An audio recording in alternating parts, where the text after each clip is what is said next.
Olá, estudantes da Escola Professora Carolina Sintra da Silveira, estudantes da segunda série do ensino médio. Nós vamos refletir um pouco sobre o indivíduo.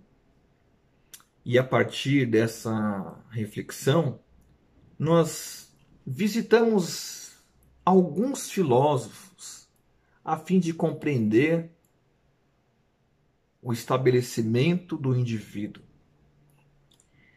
A primeira noção de indivíduo que nós vamos trabalhar vem da filosofia de John Locke. Locke é um filósofo contratualista. Como filósofo contratualista, ele entende que a sociedade organizada, como vivemos, a sociedade representada por um Estado civil, ela inicia-se a partir de um contrato, de um consenso coletivo, de um acordo. Antes desse acordo que inaugurou o Estado Civil, a sociedade vivia o que os contratualistas chamam de estado de natureza. E o que é o estado de natureza? É uma teoria que indica que antes da civilização houve um estágio inicial em que o homem viveu sem a regência da lei e sem a regência de governos. Nesse estado de natureza, todos os seres humanos viviam em sua liberdade absoluta. Para John Locke, essa liberdade absoluta, ou seja, essa liberdade sem restrição, sem ser constrangida pela lei, ela é problemática. Por que ela é problemática? Porque para John Locke, todos os indivíduos são iguais.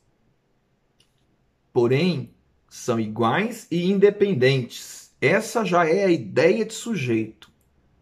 Nós somos independentes. Somos plenamente livres. Nós temos, como tais, direitos naturais. Sendo totalmente livres,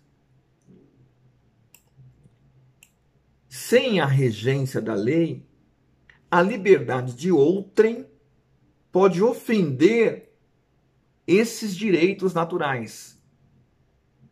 Eu sou um sujeito independente, eu quero ter a minha vida garantida, eu quero ter a minha propriedade garantida, as minhas posses, a minha saúde. Como é que eu vou poder garantir esses direitos se eu não tenho nenhum sustento e nenhuma proteção? Para John Locke, a necessidade de garantir a vida, a liberdade e as posses foi o que levou os seres humanos a esse consenso, a esse acordo coletivo que na teoria contratualista é chamado de contrato social. Então os homens estabeleceram o contrato pelo medo da violência. E a violência é aquela que destruiria, que impossibilitaria a vivência dos direitos fundamentais. Para garantir esses direitos, a vida, garantir o direito à posse, garantir o direito à individualidade, os seres humanos entenderam que seria melhor restringir a sua liberdade, escolhendo um legislador para que esse criasse a lei e promovesse a harmonização social e garantisse também a proteção da sua vida e desses direitos. O Estado foi fundado, foi inaugurado como vontade do povo para que, com as suas liberdades, sob a orientação da lei, acabasse com a violência ou diminuísse a violência, mas principalmente com esse Estado soberano, ele garantiria a vida, a propriedade e a dignidade.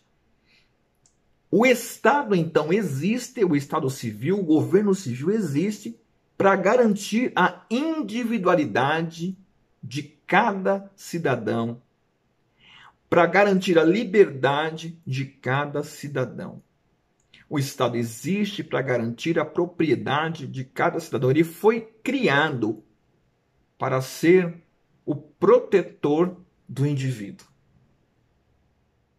Portanto, erra, peca o Estado que vive para si mesmo, porque o papel do Estado é representar os interesses dos indivíduos que os criou. Ele não existe para ser um fim em si mesmo. Ele passou a existir pela vontade coletiva de criar um regente para a sociedade, a fim de que a sociedade não se aniquilasse no estado de guerra. Por sua vez, Jeremy Bentham, filósofo inglês, ele fala que no convívio social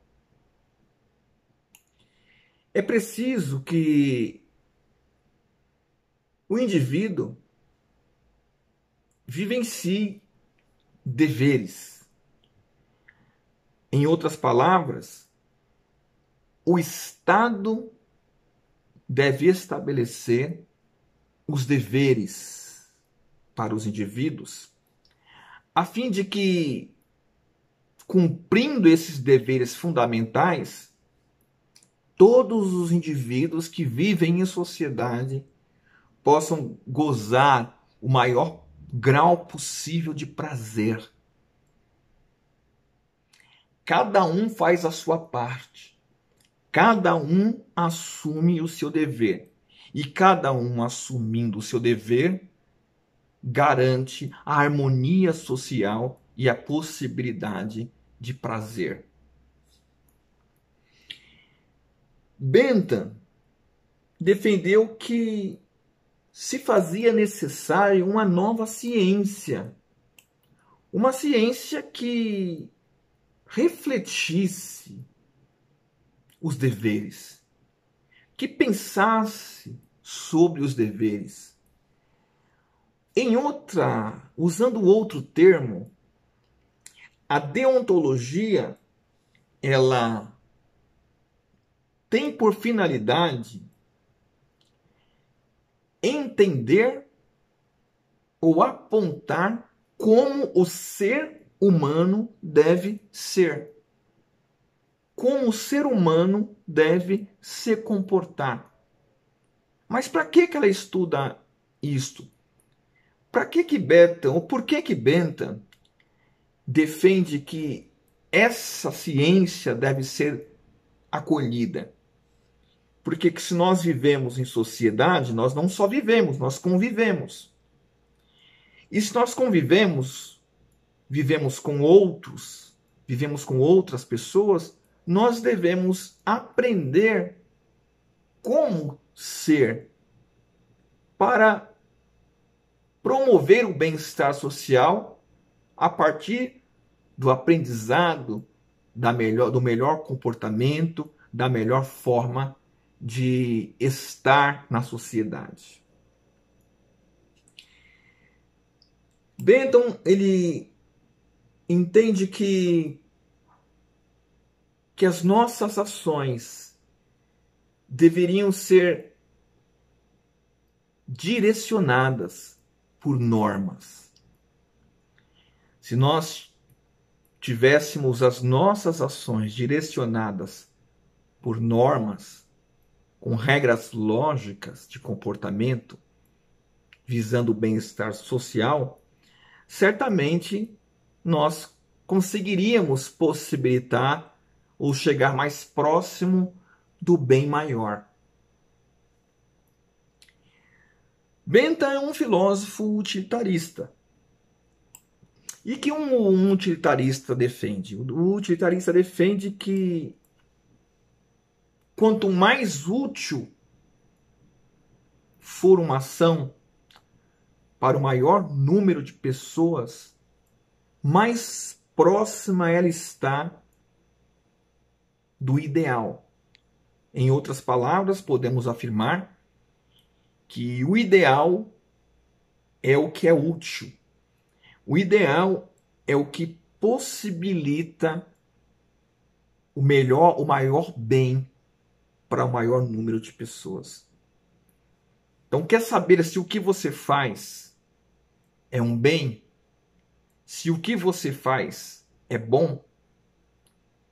Reflita sobre o alcance do seu fazer.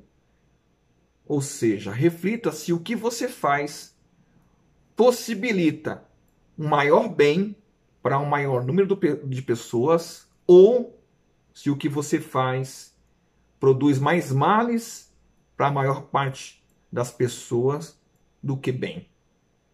Essa é a ideia do utilitarismo. Portanto, para que a sociedade alcance a maior utilidade, ou ações mais úteis, ela precisa estudar sobre as suas ações.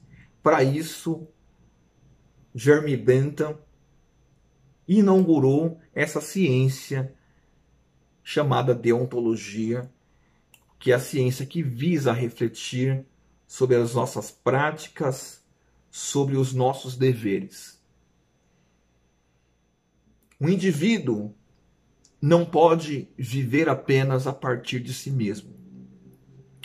Se nós vivemos em comunidade, se nós vivemos em sociedade, tudo o que nós fazemos tem um alcance muito maior do que apenas para a nossa própria vida. Existe uma ilustração da religião cristã que define a igreja como um grande organismo. É regida por um cabeça e as demais partes são os membros. Nessa ilustração, a igreja é um grande organismo vivo e todos os seus membros fazem parte desse corpo. Por isso a palavra membro da igreja. A igreja é como um organismo vivo, um corpo, e o corpo tem os seus membros. Na ilustração cristã, Jesus é a cabeça da igreja, é ele que organiza a harmonia do corpo. Na ideia da filosofia contratualista, o contrato estabelece a cabeça, ou seja, um poder, e é esse poder que vai harmonizar o corpo.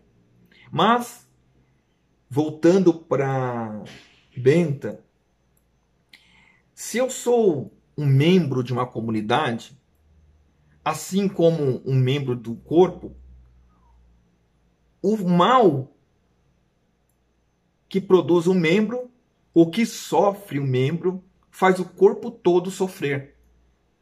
Se eu, por exemplo, esmago um dedo, o corpo vai sofrer. A mente vai sofrer. O todo sofre. Para produzir maior bem na sociedade, o que eu devo, como membro da sociedade? Fazer com que eu, membro, produza o maior bem possível para que o resto do corpo não padeça. Então, como indivíduos pertencentes a uma sociedade, nós não podemos pensar em nós como algo alheio ao todo. O mal que eu produzo vai reverberar no resto da sociedade. Um exemplo sobre a questão das práticas criminosas.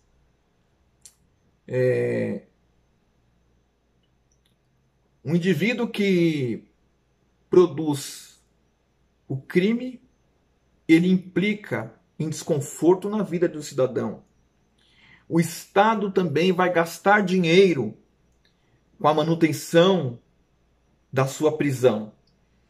Então, o mal que o indivíduo isoladamente produz não fica só nele, reverbera no resto da sociedade, como um membro de um corpo, quando sofre, faz com que as demais partes do corpo também sintam sua dor.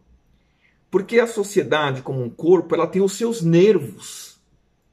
A dor que um dedo, o machucado que um dedo recebe, transmite pelos nervos essa dor para o corpo até o cérebro.